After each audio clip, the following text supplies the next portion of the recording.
Fala galera, vamos acompanhar aí a turma do Equipe F, trazendo as últimas informações do futebol brasileiro e também todas as informações sobre o Mundial de Clubes e também analisando o jogo de ontem do Flamengo. Vamos acompanhar aí as últimas informações. No ar, estão parabenizando o Zinho. Aqui no bastidorzinho, estavam dizendo que acharam um milagre você trabalhar no aniversário, porque, segundo eles, nos últimos anos você sempre dava um migué. Entendeu? Então é isso. Rapaz, Zinho, só um minutinho, Zinho. Só um minutinho. Eu vou ter que fazer uma ligação pra dona Maria, né? Porque assim, eu nunca vi tanta cara de pau. Que ele pediu ajuda. Tanta cara de pau pra inventar determinada. Você devia escrever livros, porque assim, você conta histórias assim. Facilidade pra criar. Facilidade pra criar. Vamos só fazer o seguinte. Zinho, a gente já continua aqui a nossa parceria. Eu nem falei que eu tinha a figurinha do Zinho quando eu tinha 5 anos. Mas já falou em não outros falei programas. nada disso. A gente tem que acionar uma dupla que está chegando para trazer esse brilhantismo ao aniversário do Tetra. A Roberta Barroso e o Zupac, que estão acompanhando o Mundial. Eles têm, inclusive, uma janela que já tudo marcado por lá. É muita correria. Estados Unidos é grande, os caras estão rodando para lá e para cá. O Fluminense jogou bola, hein, minha gente? O Fluminense, o Renato avisou. Renato falou, olha, a gente vai se preocupar com o Borussia, mas eles têm que se preocupar. E o pessoal já estava debochando. Olha o Renato, é o DVD do Renato. Roberta Barroso e Zupac. Esse Fluminense jogou demais, hein? Um beijo pros dois. Eu queria fazer. Eu acho que o Benfica falou assim, eles vão sair pro jogo, vão jogar. E não foi isso que o Boca se propôs a fazer durante o jogo. Sim. Vamos lá, vamos fazer uma pausa aqui na sequência. O tema, Fabrício, a Zubeldia cresce. A necessidade, diria um grande amigo meu. Mas a gente vai pra pausa do intervalo. Torcedor São Paulino, gostou da mudança? Ou tá com cara de que... Como que é, Pascoal? É no Mugido? Voltamos. Vamos lá, pessoal. Discutindo a situação do São Paulo, Zubeldia não é mais técnico do São Paulo. Isso já é oficial. A apuração da ESPN com Eduardo Afonso e todo o nosso time do ESPN.com.br de que Crespo será o treinador, mas oficialmente não houve ainda o anúncio. Faltam detalhes, né? Quais são os detalhes? Você sabe que nessa hora faltam detalhes para você... Eu escutei um dirigente de São Paulo dizendo que o problema é verbal. É verbal. É de verba ou de verbo? É verba o problema. Porque tem que acertar o contrato tem que acertar. Gostei dessa, tem que acertar o patrasmente desse que está chegando, que tem um patrasmente desse para pagar. Que tá na FIFA, né? Então vamos pagar em 3 anos, tem o patrasmente desse, e tem o que está saindo, muito gentil. Zubeldia vai sair com o meu aplauso. Cortês, elegante, soube conversar e sabe entender o momento. Zubeldia, você sai com o meu aplauso. Você é meio maluco na beirada do campo, mas uma elegância, uma cortesia espetaculares. Você está falando isso, Pascoal, me diga se é porque a versão oficial é de que ele entregou um cargo. Obviamente ele faz isso porque isso permite também acordo diferentemente do mandato. É isso? É exatamente isso. O entregar um cargo é uma manobra de... Faremos um acordo e você diz que entregou o cargo e o acordo está feito. O legal está feito. Cortesia e elegância sempre é bom nesses momentos, né? O São Paulo sabe que o problema não é o treinador. O São Paulo está trocando o Zubeldia para um treinador pior do que o Zubeldia. Eu penso a mesma coisa. Na minha visão, mas ele foi campeão em 21, campeão paulista, porque o São Paulo deu tudo naquele campeonato, depois com ele não foi, precisava não ter, era como ganhar, lembra? Era como ganhar uma Copa do Mundo. São Paulo, tanto tempo sem ganhar um título, precisava daquele título, e ele foi lá e ganhou, aquele barulho todo, e foi para ganhar um título paulista em 2021. Eu estou errado, ou vocês não lembram, você que é tricolor não lembra disso? Agora, o que acontece? Vocês tiram um treinador que, na minha opinião, a minha modesta opinião, o Zubeldia é um melhor treinador do que quem está chegando. Agora, cabe ao São Paulo, eu entendo também que o São Paulo não tem dinheiro, O São Paulo não pode fazer novas dívidas, porque tem um acordo assinado com o FIDIC, que o São Paulo não pode ter dívidas novas, e para conseguir, para ter algum dinheiro, precisa pagar alguma coisa para que ficou para trás, para ter um dinheiro para frente. E para ter esse dinheiro para frente, precisa vender jogador. E para vender jogador, precisa, você está entendendo como é que o São Paulo vive? São Paulo vive no fio da navalha. São Paulo vive no fio da navalha. O São Paulo está chegando numa dívida de 2 bi. O São Paulo não está de brincadeira devendo, não. Ah, mas o último balanço foi aprovado. Foi aprovado, porque o balanço é aprovado porque todas as dívidas têm justificativa. O balanço do Corinthians não foi aprovado, porque as dívidas não têm justificativa. Você não justifica aquilo como dívida. Tem muitas coisas, muitos espaços em branco naquele processo todo. Lacunas, né? O do São Paulo não. O do São Paulo é todo justificado. Por isso que tem esse acordo. 0 gastar, 0. Ah, bom, o São Paulo contratou o Oscar. Perfeitamente, não é o São Paulo que paga. Ah, o São Paulo vai trocar o treinador. Perfeito, tem que fazer um acordo com o treinador que sai e fazer um acordo com o treinador que está chegando para poder ter um novo treinador. Minha opinião, não acho correto trocar o treinador do São Paulo. Vou dizer de novo. Porque desde aquele momento, a 3ª derrota consecutiva. Ué, não pode perder, perdeu 3, tem que mandar embora? Sabe o que acontece no São Paulo? O grito da arquibancada bate na sala da diretoria com aquela... Sabe como é a pressão do grito da arquibancada na sala da diretoria do São Paulo? É impressionante. O grito da arquibancada, e já tem um tempão que a torcida do São Paulo está pegando no pé do Zubeldia. Um tempão. Mas os caras não conseguem enxergar que ele tem 11 a menos, 9 a menos, joga faltando 10, joga faltando 11 jogadores, joga faltando 12... Ou não é isso que acontece com o São Paulo? Os 2 melhores jogadores do São Paulo, os 3 melhores, estão jogando? Não. Um até vai ter dificuldade para voltar, que vai demorar muito mais, que é o Caleri. O Oscar e o Lucas devem voltar. E ele não ficava reclamando disso.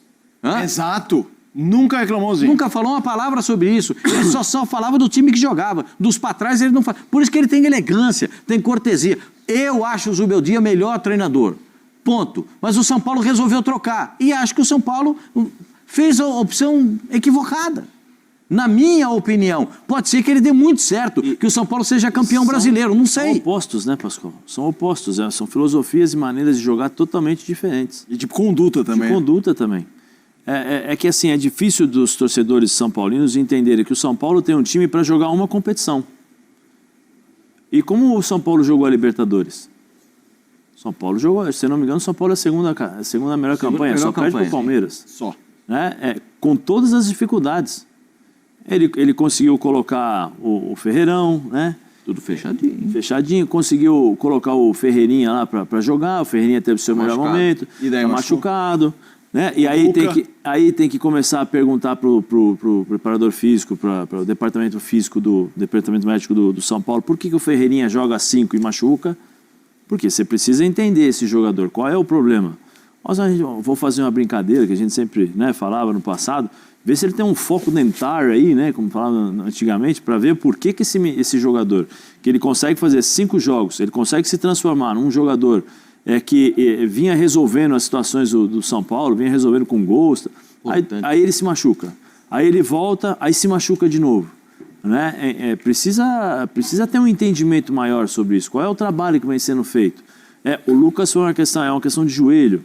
Aí é um trabalho um pouco mais sério. Do Oscar, precisam entender, eu queria saber, o time está de folga, o Oscar joga 5 anos na China, não precisa ser um gênio para saber.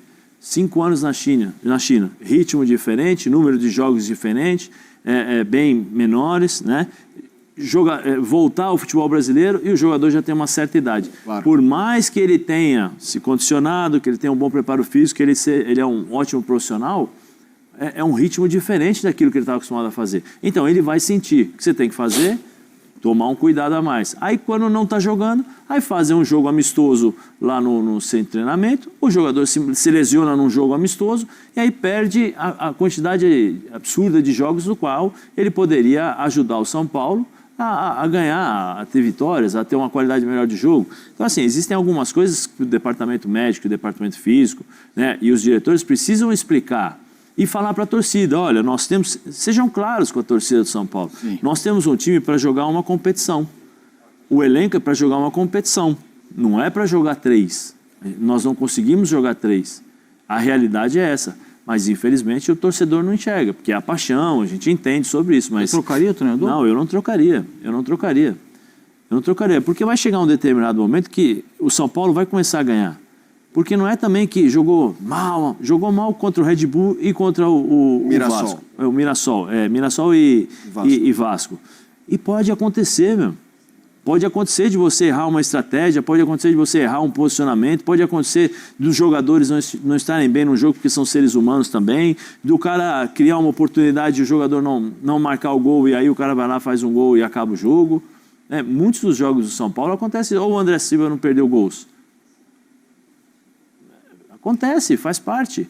Agora, precisa entender quantas vezes ele jogou sem os 11 titulares. Quase sempre. Só uma curiosidade, o Crespo vai chegar e todos já estarão prontos para o Crespo?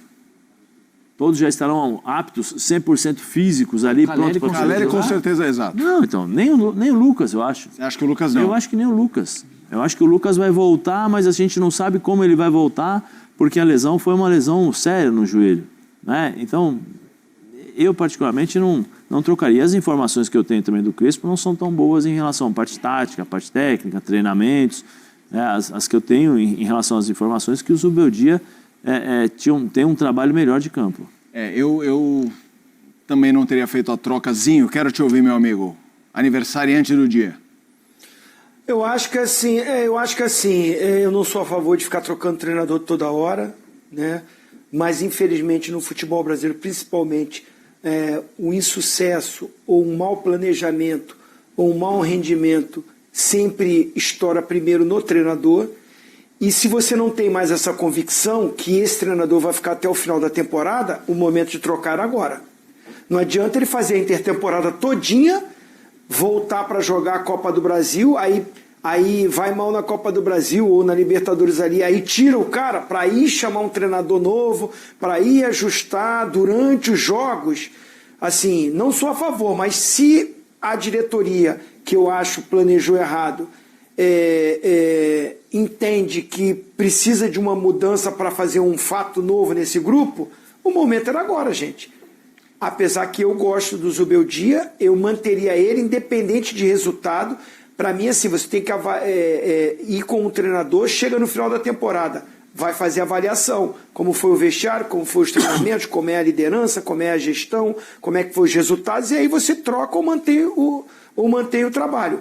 Agora, no Brasil, você fica perto da zona de rebaixamento, já bate o desespero. O Zubeldia está saindo pelo rendimento no Campeonato Brasileiro, está próximo da zona de rebaixamento. Que se for ver nas Copas, ele está classificado nas duas, Copa do Brasil e na Libertadores. Eu entendo muito o ponto do Zinho e eu realmente respeito, Pascoal, o debate sobre a... Eu gosto do Zubeldia, mas eu respeito muito quem acha que tem que mudar. Quando eu digo que eu não trocaria, é pelo que está se apresentando. A saída do Zubeldia para a chegada do Crespo, eu acho que o São Paulo tem problemas importantes, tem um time que completo é bom, ponto. Mas bom. quando jogará completo? Mas é isso. E ele, sem estar completo, nunca reclamou, usou quem tinha. A única coisa que eu acho que faltou um pouco de feeling dele, que isso pode parecer bobagem, mas encontrei uma São Paulina ilustre agora há pouco, que é a história da pouca utilização do Rian Francisco. A torcida queria ver esse menino jogar. E eu não estou dizendo que você tem que ceder à torcida, mas quando entrou, fez gol, moleque e tal... E quando tinha o Caleri não jogava, ok, porque daí o André Silva era reserva. Aí o André Silva vira titular e nunca joga. Isso eu achei que faltou um pouco de tato. Essa foi uma das ponderações que eu fiz a respeito disso. Eu acho que esse garoto poderia ter tido melhores oportunidades pelo time principal de São Paulo. Eu também entendo dessa forma, até porque tem jogo que o André Dias irrita a torcida. O André Silva irrita a torcida, ou não? Tem dia que ele não consegue dominar uma bola, gente. E não é a dele dominar uma bola. Lembra quando a gente reclamava do centroavante do Corinthians? Do Will Alberto? Por quê? Porque o Will Alberto jogava de costas para o zagueiro e não dominava uma bola. Porque ele não sabe jogar assim. O que o Will Alberto gosta é disputar corrida com o zagueiro. O que ele gosta? Disputar a corrida com o zagueiro e pegar a bola na área para ele cabecear. É o cruzamento e a bola de velocidade. Mas não dão essa oportunidade para ele, para o André. Realmente, a bola só vem em cima do corpo dele, porque é a característica do Caleri, de ser o pivô, entendeu? É a característica, não é a característica do Rian. O Rian também é jogador centroavante para disputar a corrida com o zagueiro adversário. Então precisa ter um entendimento no meio campo, do time, esse trabalho. Desculpa, não sei se o Crespo terá toda essa capacidade de encontrar esse espaço. O São Paulo conseguiu fazer bons jogos quando teve no meio campo, quando teve a ausência do Pablo Maier. Ele fez bons jogos com o Alisson e Marco Aurélio. Sim, Marco Antônio, desculpa, e Marco Antônio. Fez bons jogos. Marco Antônio daí ele machucou. Marco Antônio machucou. Olá, é dureza, meu.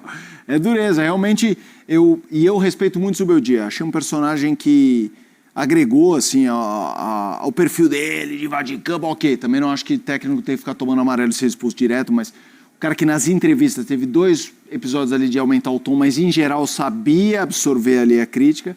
Eu só acho que o problema do São Paulo não era ele, e acho que o substituto, embora tenha ganhado e tirado, entre aspas, o São Paulo da fila, eu ouvi muito o que você falou, que era um trabalho... A gente precisa lembrar que aquele Paulista, não estou diminuindo, pelo amor de Deus, senão fica muito fácil o cara ser campeão e você achar porquês. Mas era aquele primeiro Paulista pós-pandemia, né? O 20 foi o ano da pandemia, 21 ainda era o flex, né? Tinha jogo, mas sem galera, sem torcida e tal, e que faltava... Vamos colocar os números do Crespo no São Paulo, para a gente aqui arrematar. O Sport Center está chegando, tirou o tricolor da fila. Números do São Paulo na passagem do Hernan Crespo foram 57 jogos, 54,4% de aproveitamento, 90 gols marcados, 50 sofridos. Importante lembrar que ele pegou muito tempo do Paulista nesses jogos. A gente tem 25 jogos do Brasileirão em que ele somou 30 pontos, é um número pequeno de pontos, deixou o São Paulo em 13º, isso no momento mais agudo do Brasileiro, a 25ª rodada. Turma, estamos chegando aqui na reta final, vamos encerrar com aquele tradicional parabéns ao Zé. Parabéns, Zinho! Para quem está chegando agora, é aniversário do Tetra, 17... Parabéns, Zinho, parabéns! 18 anos, 18 aninhos. 17 de junho, saúde! Muito obrigado. O futebol brasileiro deve muito a esse 17 de junho. Abraçozinho! O São Paulo está perto de oficializar a chegada de Hernan Crespo ao comando técnico do clube. Após acertar que o contrato do argentino vai até o fim de 2026, o clube está pendente apenas das últimas burocracias para que o anúncio aconteça. Na última segunda-feira, o tricolor anunciou a saída de Luiz Zubeldia. O argentino pediu demissão após a 3ª derrota consecutiva no Brasileirão por entender que não daria para extrair mais nada do trabalho. Imediatamente, a cúpula são paulina se reuniu no CT da Barra Funda durante todo o dia e trabalhou para que a contratação de Crespo fosse acertada. Além disso, uma reunião da diretoria com o técnico e seus representantes foi realizada. O que falta para o anúncio? O acordo, porém, é apenas verbal, e isso que tem impedido o anúncio. Hernan Crespo ainda precisa assinar o contrato com o São Paulo, que terá validade até dezembro do ano que vem, para que o clube possa divulgar o acerto de forma oficial. O novo treinador deve se apresentar aos trabalhos praticamente junto ao elenco, que retorna ao CT da Barra Funda após férias durante a pausa para a Copa do Mundo de Clubes, no dia 26 de junho. Crespo foi o principal alvo do São Paulo por estar livre no mercado e não ultrapassar o limite de gastos planejados pelo clube, que vive um momento de crise financeira. Além disso, a identificação com a equipe pesou. Em 2021, o argentino levantou a taça do Paulistão, encerrando o jejum de 8 anos sem títulos do tricolor. No total, foram 53 jogos, 24 vitórias, 19 empates e 10 derrotas, tendo o trabalho visto com bons olhos. O tricolor está classificado para as oitavas da Libertadores e da Copa do Brasil, mas vive situação delicada no Brasileirão. A equipe tem apenas 12 pontos em 12 jogos disputados e está em 14º lugar, apenas um ponto da zona de rebaixamento.